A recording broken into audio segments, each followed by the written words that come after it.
Hello students, कैसे हैं आप सब। आशा करती हूँ आप अच्छे होंगे और अच्छे से अपनी पढ़ाई कर रहे होंगे। मैं मोनिका रावत आपका स्वागत करती हूँ आईसीटी वर्चुअल क्लासरूम देहरादून में। बच्चों, जैसे कि आप जानते हैं, आज हम क्लास 12th का जो आपका सब्जेक्ट है फिजिक्स, उसका chapter ray optics and optical instrument को कंटिन्यू करेंगे। तो बच्चों, लास्ट लेक्चर में हमने जो आपके आई डिफेक्ट्स होते हैं यानी दृष्टि दोष होते हैं उनके बारे में समझा था। आपने अलग अलग तरीके के दृष्टि दोष देखे थे। उसके बाद हमने जो आपका सिंपल माइक्रोस्कोप होता है यानी साधारण सूक्ष्मदर्शी होता है, उसके मैग्निफिकेशन का फॉर्मूला हम देख रहे थे। वो डेरिवेशन हमने आधा किया था, उसे ही आज हम कंटिन्यू करने जा रहे हैं। तो बच्चों, अब हम चलते हैं अपने स्मार्ट बोर्ड की तरफ। तो बच्चों, लास्ट लेक्चर में हम सिंपल माइक्रोस्कोप यानी साधारण सूक्ष्मदर्शी के बारे में समझ रहे हैं।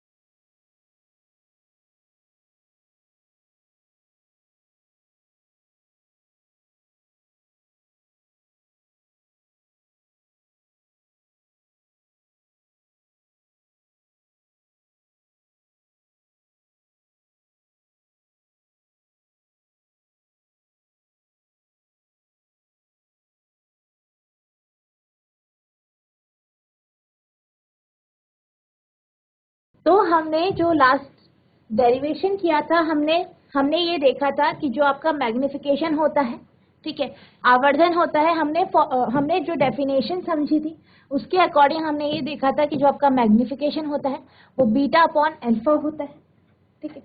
और जो आपका बीटा होता है वो बेसिकली वो जो है वो आपका जो इमेज होती है यानी प्रतिबिंब होता है, वो आपकी जो आंख होती है, आई होती है, उसके साथ जो एंगल बनाता है वो बीटा होता है। और अगर हम बात करें एंगल अल्फा की,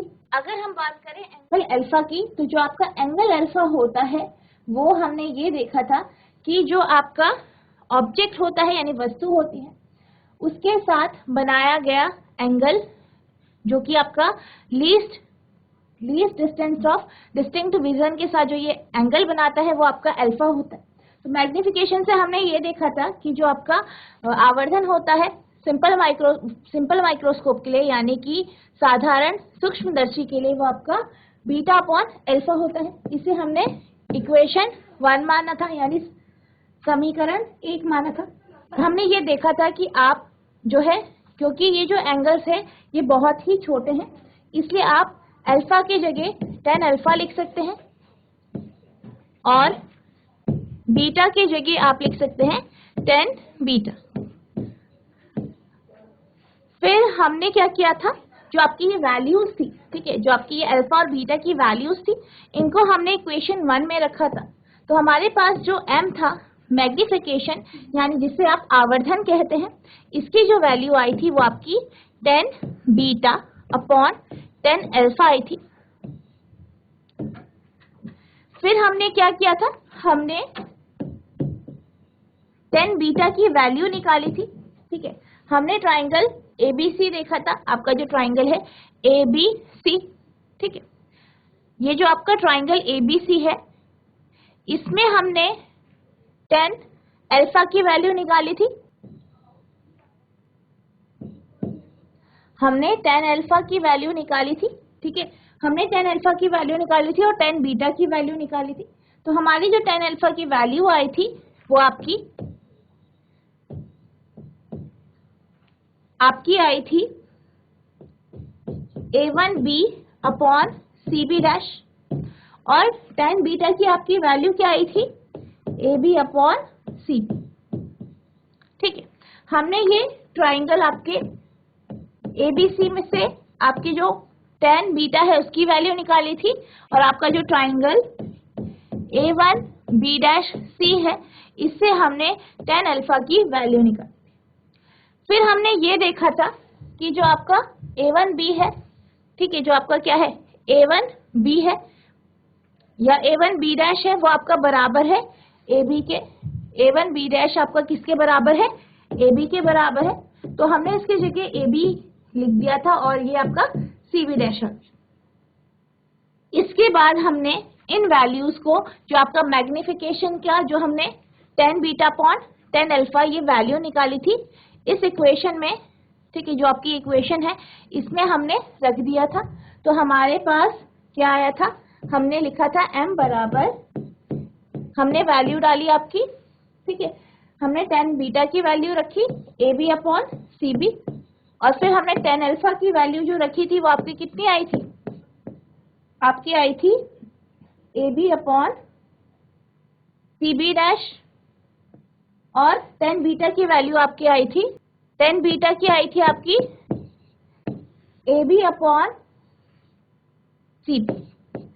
फिर इसमें 10 AB से AB आपका कैंसिल हो गया था, तो आपके पास जो M आया था, M की वैल्यू आपकी CB upon CB dash I.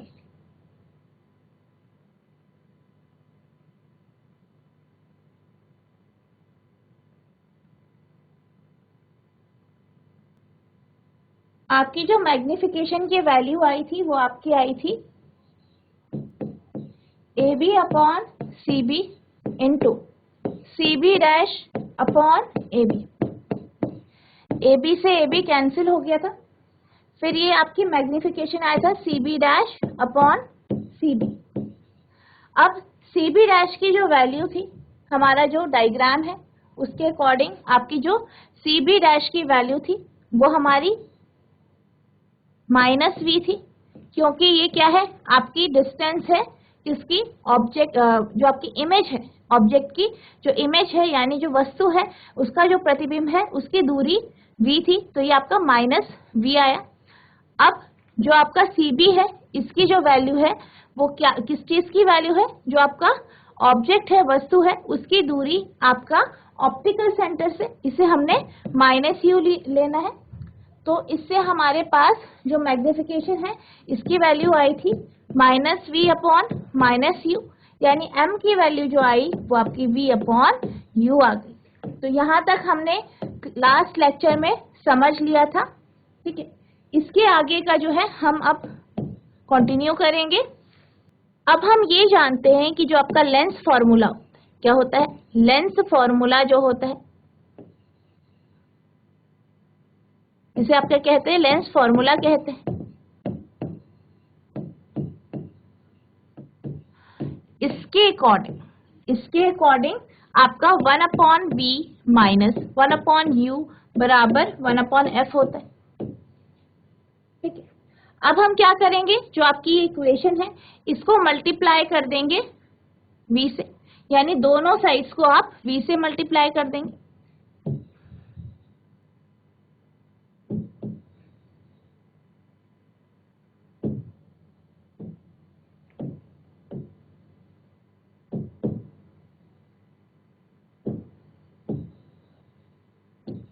तो हमारे पास ये आ जाएगा 1 माइनस V अपॉन U बराबर V अपॉन F।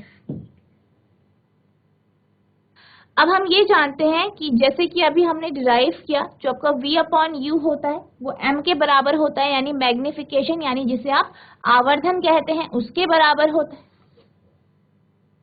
तो यानी कि आपके पास जो ये फॉर्मूला है ये कन्वर्ट हो जाएगा 1 अपॉन M बराबर V अपॉन F के, यानी M बराबर आपका आ जाएगा 1 माइनस V अपॉन F, ठीक है। अब अगर हम ये जानते हैं कि जो आपका V है वो बराबर है -D के, किसके बराबर है? -D के बराबर है, ठीक है। क्या आप यहाँ पे देख सकते हो कि जो आपका हमने जो V की वैल्यू है हमारी वो D के बराबर है, तो हम यहाँ पे D लिख लेते हैं V की जगह, तो यानी हमारे पास क्या आ जाएगा? Therefore, इसलिए हमारे पास M बराबर आ जाएगा आपका 1 प्लस D अपॉन F। तो ये हमारा फॉर्मूला आ गया आपका मैग्निफिकेशन के लिए। ठीक है, किसका मैग्निफिकेशन? किसी ऑब्जेक्ट का किसकी वजह से? आपका जो सिंपल माइक्रोस्कोप है यानी साधारण सूक्ष्मदर्शी है, उसकी मदद से जो हमें मैग्निफिकेशन या आवर्धन मिलता है, उसका फॉर्मूला हमारा ये आ गया। इसके बेसिस पे आप क्वेश्चन सॉल्व करेंगे। तो जो आपका ये फॉर्मूला आया है, ठीक है, मैग्निफिकेशन का, आवर्धन का, आपके साधारण सूक्ष्मदर्शी यानी सिंपल माइक्रोस्कोप के लिए, इससे हमें ये पता चलता है कि अगर आपका f यानी फोकल लेंथ या फोकल दूरी क्या होगा? डिक्रीज करेगा यानी कम होगा। ठीक है, जैसे जैसे आपका f कम होगा वैसे वैसे आप देख सकते हैं जो आपका मैग्निफिकेशन है यानी आवर्धन है, ये क्या करेगा? इंक्रीज करेगा। यानी जैसे जैसे f की वैल्यू, फोकल लेंथ की वैल्यू कम होगी, जितना कम होगी यानी जो आपका मैग्नीफाइंग लेंस है या जो आपका सिंपल माइक्रोस्कोप है, साधारण सूक्ष्मदर्शी है, जितना कम उसकी फोकल लेंथ होगी, जितना कम उसकी फोकल दूरी होगी, उतनी ज्यादा वो मैग्निफिकेशन या आवर्धन देगा। यानी जो भी ऑब्जेक्ट उसके सामने रखेंगे उतनी ज्यादा उसकी इमेज आएगी, अपनी ज्यादा उसकी बड़ी इमेज आएगी, यानी आवर्धन या मैग्निफाइड इमेज आपको मिलेगी। तो इसी वजह से आपने देखा होगा, इसी प्रॉपर्टी का यूज करके जो आपके वॉच मेकर्स होते, क्या होते हैं? वॉच मेकर्स, यानी जो आपकी घड़ियां ठीक करते हैं, वो इसी कारण मैग्नीफाइंग ग्लास या आपका जो सिंपल माइक्रोस्कोप होता है उसका उपयोग करके वो घड़ियों को ठीक करते हैं। और जो उसमें जैसे ज्वेलर्स होते हैं, वो जो ज्वेलरी में फाइन डिजाइन्स होते हैं, बहुत छोटे छोटे डिजाइन्स होते हैं, वो इसी की मदद से उन्हें बना पाते। तो ये था हमारा सिंपल माइक्रोस्कोप। हमने सिंपल माइक्रोस्कोप के बारे में पढ़ा, इसका मैग्निफिकेशन का हमने फॉर्मूला निकाला। अब हम चलते हैं कंपाउंड माइक्रोस्कोप की तरफ, यानी संयुक्त सूक्ष्मदर्शी की तरफ अब हम चलते हैं। तो अगर हम संयुक्त सूक्ष्मदर्शी यानी कंपाउंड माइक्रोस्कोप की बात करें, तो बेसिकली जो आपके कंपाउंड माइक्रोस्कोप होते हैं,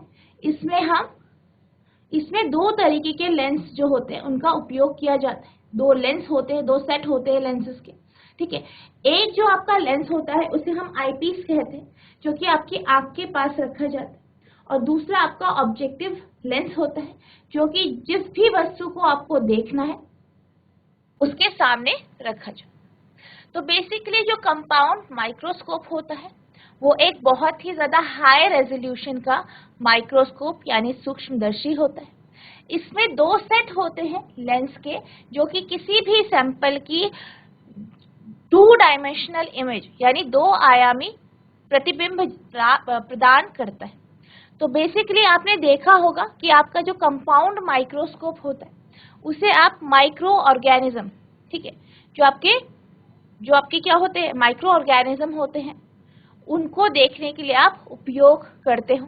या आप सेल्स का, जब आप सेल देखते हो, आपने प्रैक्टिकल्स करे होंगे सेल के, तो उसमें भी आप कंपाउंड माइक्रोस्कोप का यूज करते हो। तो बेसिकली जो आप बायोलॉजी की लैब में, ठीक है, जो आपका जीव विज्ञान है उसकी लैब में आप जिस माइक्रोस्कोप यानी सूक्ष्मदर्शी का यूज करते हैं, प्रयोग करते हैं, वो आपका compound microscope.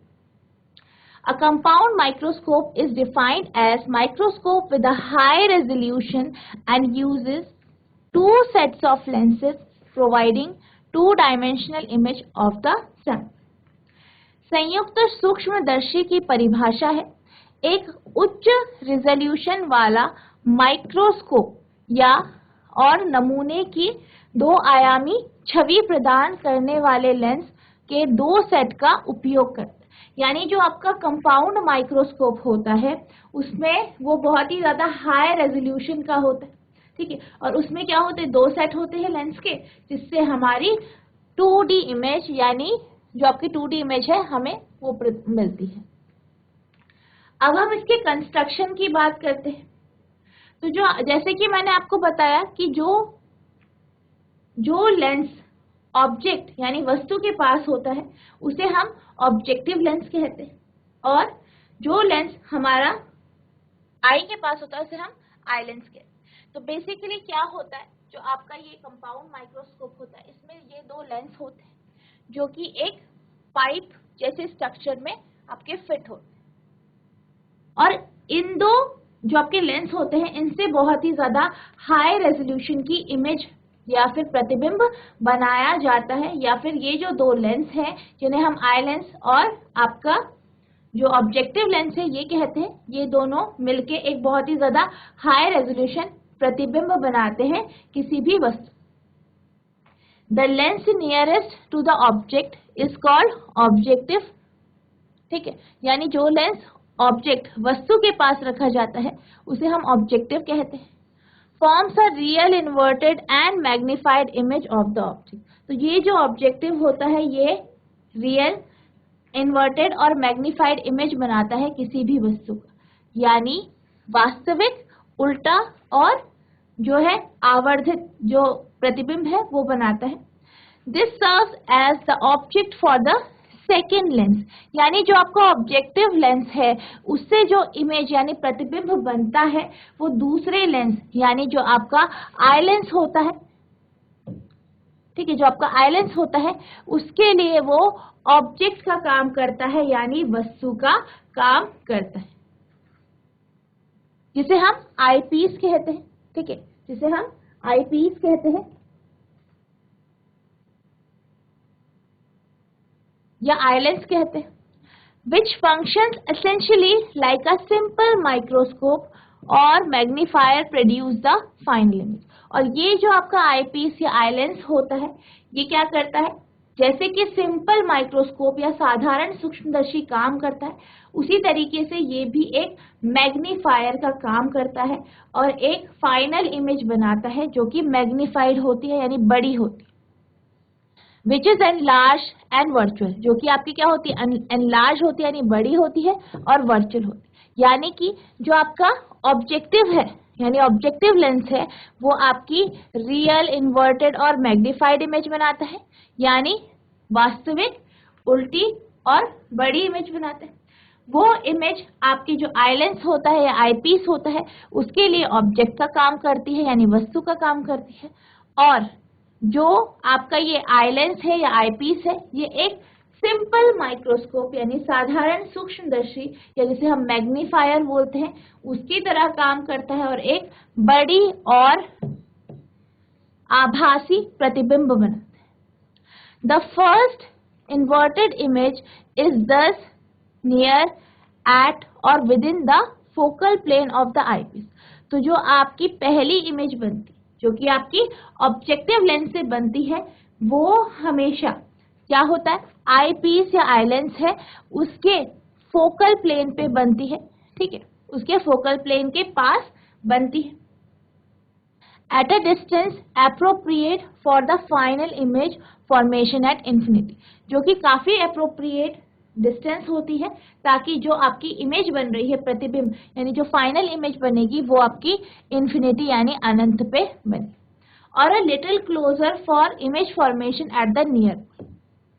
Clearly the final image is inverted with respect to the original image, यानी जो हमें फाइनल इमेज मिलती है वो आपकी उल्टी होती है, किसके सापेक्ष, आपके जो वास्तविक ऑब्जेक्ट है वस्तु है उसके साथ, यानी जो आपका माइक्रोस्कोप होता है यानी जो आपका कंपाउंड माइक्रोस्कोप होता है उसमें आपके दो लेंस होते हैं, एक ऑब्जेक्टिव होता है एक आईपीस होता है। ऑब्जेक्टिव ऑब्जेक्ट के पास होता है, वो क्या करता है उसकी इमेज बनाता है, ठीक है, रियल इमेज बनाता है यानी वास्तविक, उल्टी और बड़ी इमेज बनाता है। वो आपका जो आईपीस होता है उसके लिए ऑब्जेक्ट का काम करती है वो इमेज।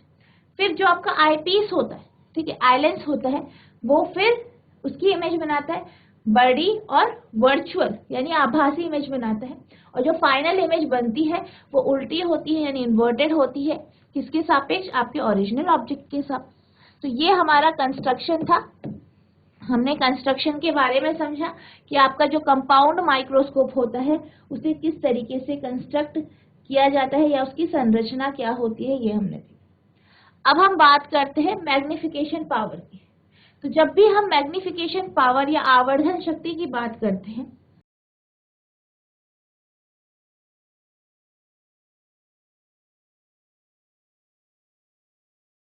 तो जब भी हम मैग्निफिकेशन पावर या आवर्धन शक्ति की बात करते हैं, ठीक है, किसी भी माइक्रोस्कोप के, या आप इस केस में कंपाउंड माइक्रोस्कोप की बात करें, तो बेसिकली ये क्या होता है, ये एक अनुपात होता है, रेशियो होता है, किसका, कोण का, एंगल का, जो कि एक इमेज बनाता है, ठीक है, इमेज बनाता है, ठीक है, आंखों के साथ यानी आईज के साथ।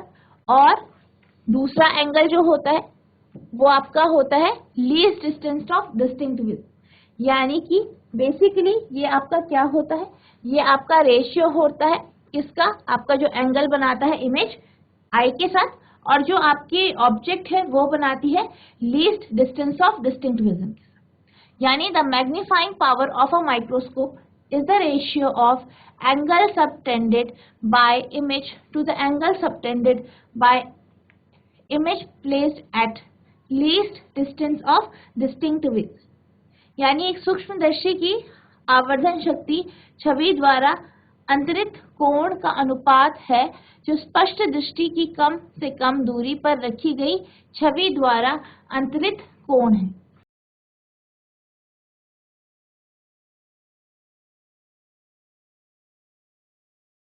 अब हम चलते हैं इसके डायग्राम की तरफ।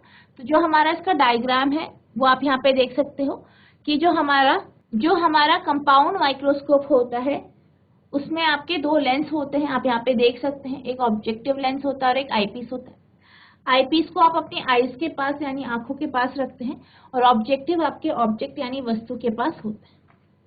तो हम मान लेते हैं कि हमने ऑब्जेक्टिव लेंस के सामने एक वस्तु रखी है, एक ऑब्जेक्ट रखा है जिसकी लेंथ ए बी है। उससे क्या हो रहा है, लाइट की रेज जा रही है, ठीक है, वो उससे क्या हो रही है, अपवर्तित हो रही है यानी रिफ्रैक्ट हो रही है। और फिर जो आपकी एक रे है वो हमने ऑप्टिकल सेंटर C1 से पास कराई और दूसरी आपकी क्या हुई, रिफ्रैक्ट हुई। तो एक जो ऑप्टिकल सेंटर से पास हुई, दूसरी आपकी जो आपका लेंस है उससे रिफ्रैक्ट हुई, और दोनों आपकी मिली, ठीक है, दोनों आपकी मिली एक पॉइंट पे, जहां पे इसने क्या बनाया, आपकी इमेज बनाई, यानी इस ऑब्जेक्ट की इमेज यानी प्रतिबिंब बनाया, जिसे हम देख सकते हैं कि जो इन्वर्टेड इमेज है यानी उल्टी इमेज है। इसे हम नाम दे देते हैं A डैश B डैश। अब क्या हुआ, जो ये हमारे पास पहली जो ऑब्जेक्टिव लेंस है इसने जो इमेज बनाई ऑब्जेक्ट की, वस्तु की, जो प्रतिबिंब बनाया, वो दूसरी लेंस यानी आई लेंस के लिए एक ऑब्जेक्ट यानी वस्तु का कार्य करेगा। और जब ये इसके लिए वस्तु का कार्य करेगा तो यानी इससे भी क्या जाएंगी, लाइट रेज यानी प्रकाश की किरणें जाएंगी जो कि आपके आई लेंस से पास होंगी, ठीक है। तो हम यहाँ पे देख सकते हैं ये इससे जा रही हैं दो रेज, ठीक है। अब हमने क्या किया, हमने देखा कि ये जो है इस तरीके से जा रही है और हम यहाँ से इसे ऑब्जर्व करते हैं, यहाँ से हम इसे देखते हैं तो हमें क्या दिखाई देता है, हमें हमारी फाइनल इमेज दिखाई देती है। तो बेसिकली जो आपकी final image A dash B dash के लिए, या जो आपकी वस्तु है A B है, इसकी जो फाइनल इमेज बनेगी वो हम कैसे बनाएंगे, एक्सटेंड करके बनाएंगे। यानी कि जो हमें इमेज मिल रही है आई लेंस की वजह से जो हमारे पास प्रतिबिंब आ रहा है वो एक रियल यानी वास्तविक प्रतिबिंब नहीं है, एक वर्चुअल यानी आभासी प्रतिबिंब। तो ये हमें प्राप्त होगा जब आप इसे एक्सटेंड करेंगे इन रेस को, और एक आप आई लेंस से पास कराएंगे जिसका आपका ऑप्टिकल सेंटर C0 है, ठीक है। इस रे को पास कराएंगे तो आपके पास एक इन्वर्टेड और एनलार्ज यानी बड़ी इमेज मिलेगी जिसे हम A double dash B double dash नाम देंगे। तो इस तरीके से जो आपका माइक्रोस्कोप है, कंपाउंड माइक्रोस्कोप है, वो कार्य करेगा। अब आप ये जानते हैं कि जो आपका ऑब्जेक्ट है AB, उसकी C1 जो ऑप्टिकल सेंटर है उससे दूरी आपकी u हो जाएगी। इसको आप u0 भी मान सकते हैं, ठीक है। दूसरा, आपका जो पहले ऑब्जेक्टिव लेंस से जो आपकी इमेज बनी, ठीक है, ऑब्जेक्टिव लेंस से जो आपकी इमेज यानी प्रतिबिंब बना a', b', तो इसकी ऑप्टिकल लेंस जो सेंटर है इससे इसकी दूरी जो होगी वो आपकी v0 होगी। क्या होगी? v0 होगी। तो ये इसकी दूरी आपकी v0 होगी। अगर हम बात करें आई लेंस की, ठीक है, आई लेंस से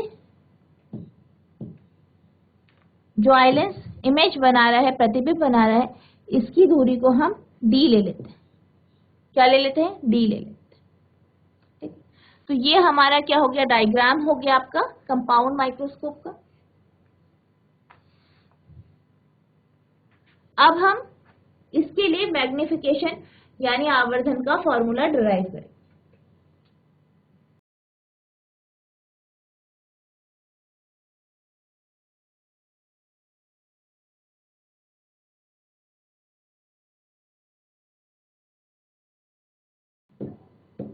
हम एक रे को इस तरीके से मान लेते हैं, ठीक है, ये आपकी रे है,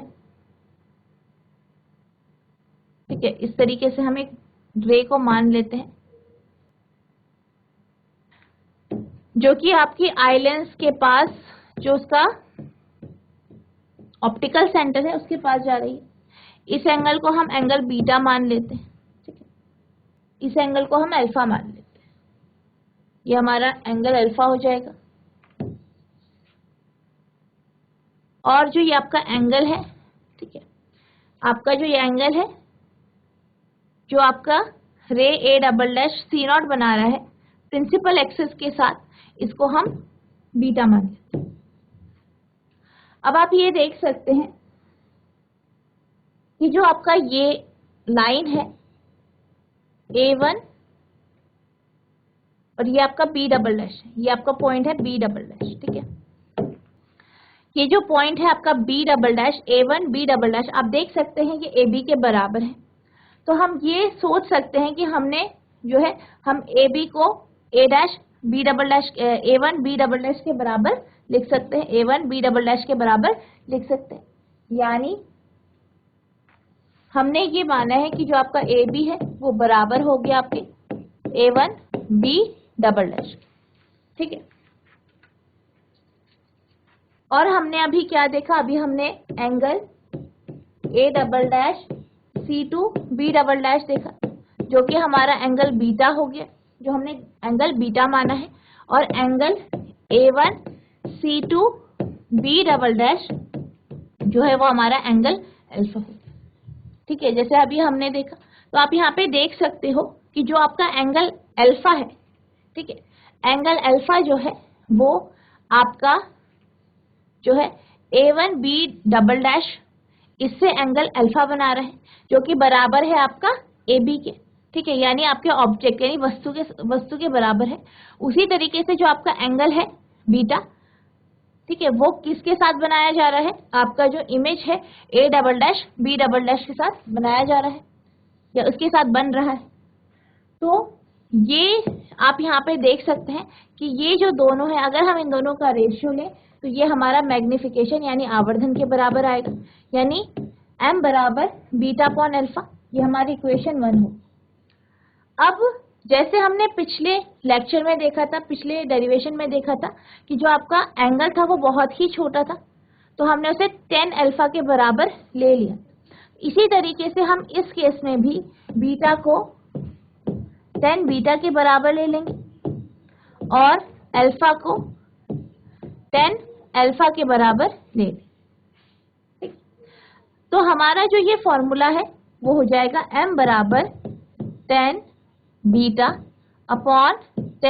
α। तो ये हमारा क्या हो गया? फॉर्मूला हो गया। इसे हम इक्वेशन 2 यानी समीकरण 2 मान लेते हैं।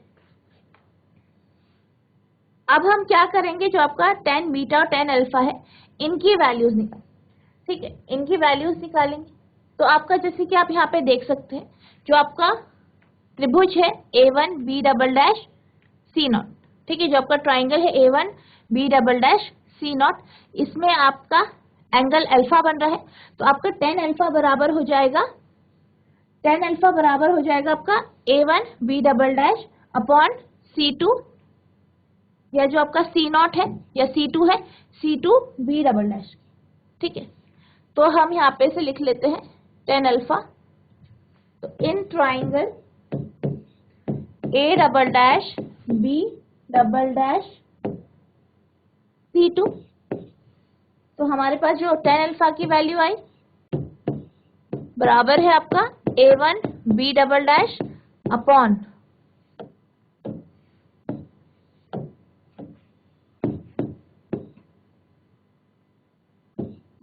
C2 B double dash. इसी तरीके से अगर हम दूसरे एंगल यानी जो आपका बीटा है, एंगल बीटा, इसकी अगर वैल्यू निकालें तो आप देख सकते हैं जो आपका ट्राइंगल है A double dash B double dash C2, इसमें जो आपका टेन बीटा है उसकी वैल्यू होगी A double dash B double dash C2 B double dash. तो हम इसको फिर यहाँ पे लिख देते हैं। तो आपके पास जो टेन, जो आपका ट्राइंगल है, त्रिभुज है, कौन सा आपका A double dash B double dash C2, A double dash B double dash C2 जो है, इसमें जो आपका टेन बीटा है वो आपका बराबर आ जाएगा A double dash B double dash upon C2 B double dash. अब हम इन वैल्यूज को, ठीक है, आपकी जो इक्वेशन है 2, इस पे रख देंगे, तो आपके पास जो m की वैल्यू आएगी वो आपके आ जाएगी, आपके पास क्या है, tan beta upon tan alpha है, यानी A double dash B double dash upon C2 B double dash into A1 B double dash और C2 B डबल डैश।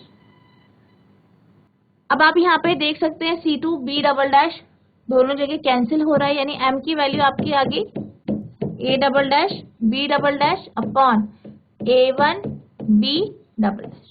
अब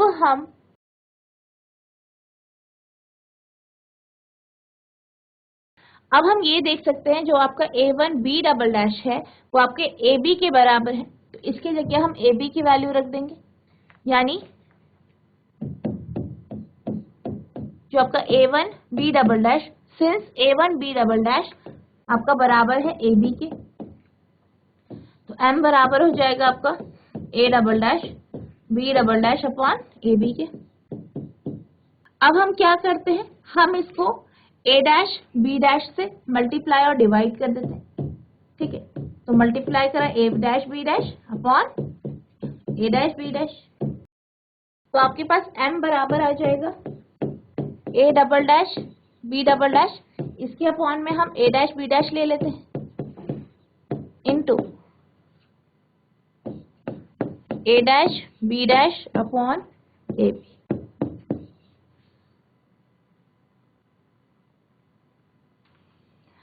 अब अगर हम यहाँ पे देखें तो आपके पास A double dash B double dash और A डैश B डैश, तो A डैश B डैश आपका जो आई लेंस है उसके लिए ऑब्जेक्ट है यानी वस्तु है, और जो A double dash B double dash है वो आपका आई लेंस के लिए क्या है, आपकी इमेज है। यानी अगर हम इन दोनों का रेशियो लेते हैं, इन दोनों का अनुपात लेते हैं, वो इस लेंस यानी आई लेंस के लिए आवर्धन होगा, यानी आई लेंस के लिए मैग्निफिकेशन होगा, तो हम इसे ME रख देते हैं। ठीक है, क्या रख देंगे हम, ME रख देंगे। इसी तरीके से हम ये देख सकते हैं कि जो आपका AB है वो ऑब्जेक्ट है, वस्तु है ऑब्जेक्टिव लेंस के लिए, और इससे जो इमेज बन रही है वो आपकी A डैश B डैश है। ठीक है, तो जब हम इन दोनों का रेशियो लेते हैं यानी A dash B dash upon AB, इन दोनों का अनुपात लेते हैं, तो वो आपका आवर्धन यानी मैग्निफिकेशन के बराबर होगा। तो हम इसे, आप यहाँ पे देख सकते हैं A dash B dash upon AB, तो ये आपका मैग्निफिकेशन के बराबर होगा ऑब्जेक्टिव लेंस के।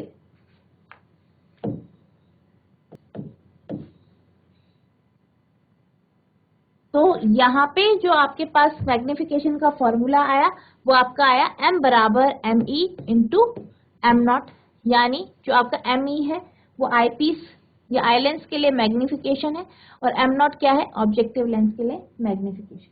इसे हम इक्वेशन नंबर 3 मान लेते हैं।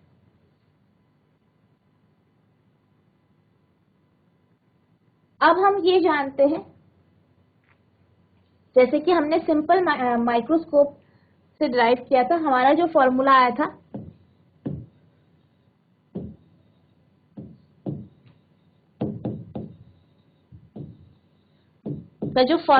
था वो आपका आया था me बराबर 1 प्लस डी अपॉन एफ।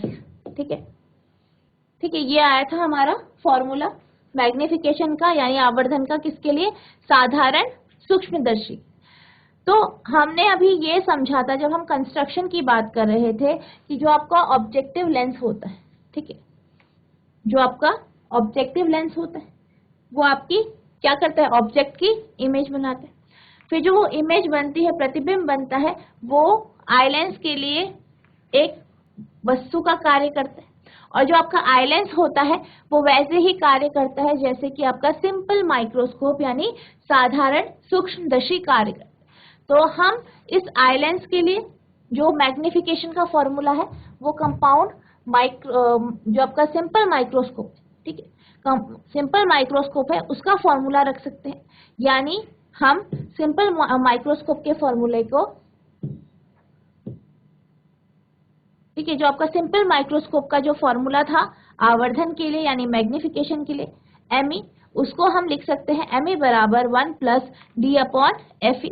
तो ये वैल्यू हम रख देंगे 3 में, तो हमारे पास जो m की वैल्यू आएगी वो बराबर आ जाएगी आपकी m not into 1 plus D upon fe। अब हम बात करते हैं m नॉट की, ठीक है, ये MO की। तो MO हमारा क्या था, ऑब्जेक्टिव लेंस का मैग्निफिकेशन, ठीक है, ऑब्जेक्टिव लेंस का मैग्निफिकेशन। तो अगर हम ऑब्जेक्टिव लेंस के मैग्निफिकेशन की बात करें, आवर्धन की बात करें, जैसे कि हमने अभी देखा था कि ये बराबर होता है आपका a dash b dash upon AB के। अब अगर हम ट्राइंगल या त्रिभुज ABC1 देखें, ठीक है, और दूसरा हमारा जो ट्राइंगल है वो अगर हम A dash B dash C1 देखें, तो ये दोनों क्या है, आपके सिमिलर ट्राइंगल्स हैं, ठीक है, सिमिलर ट्राइंगल्स हैं। यानी आप A dash B dash upon AB की जगह आप C1 B dash upon C1B लिख सकते हैं, क्योंकि आप ये जानते हैं कि जो दो सिमिलर ट्राइंगल होता है उनकी जो साइड्स का जो रेशियो होता है, उनका जो अनुपात होता है वो सेम होता है। तो हम इसके जगह A dash B dash AB की जगह C1 B dash upon C1B लिख सकते हैं, ठीक है, और हमारा C1 B डैश जो है वो आपका B नॉट के बराबर है और C1 B आपका माइनस U नॉट के बराबर।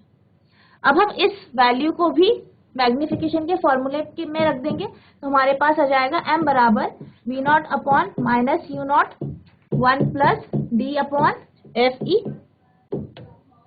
या फिर m बराबर हमारा आ जाएगा V नॉट मॉड किसका, आपका U नॉट का, क्योंकि ये आपका नेगेटिव में है, ठीक है, और 1 प्लस D अपॉन FE, क्योंकि हम U नॉट की वैल्यू पॉजिटिव में रखेंगे इसलिए हमने इसमें मॉड लगा। तो ये आपका मैग्निफिकेशन यानी आवर्धन का फॉर्मूला आ गया, किसके लिए, आपके कंपाउंड माइक्रोस्कोप के लिए।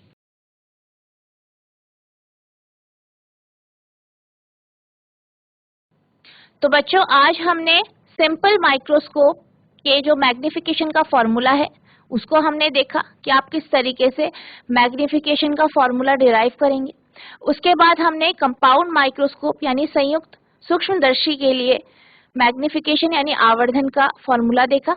तो आई होप जो मैंने आज आपको दोनों डेरिवेशन कराए हैं वो आपको समझ में आ गए होंगे। आपको इन डेरिवेशन को घर में जाके रिवाइज करना है, इनको लिख लिख के प्रैक्टिस करनी है। तो तो बच्चों आज के लिए बस इतना ही, मिलते हैं नेक्स्ट सेशन में अगले नए टॉपिक्स के साथ। तब तक के लिए thank you and have a nice day.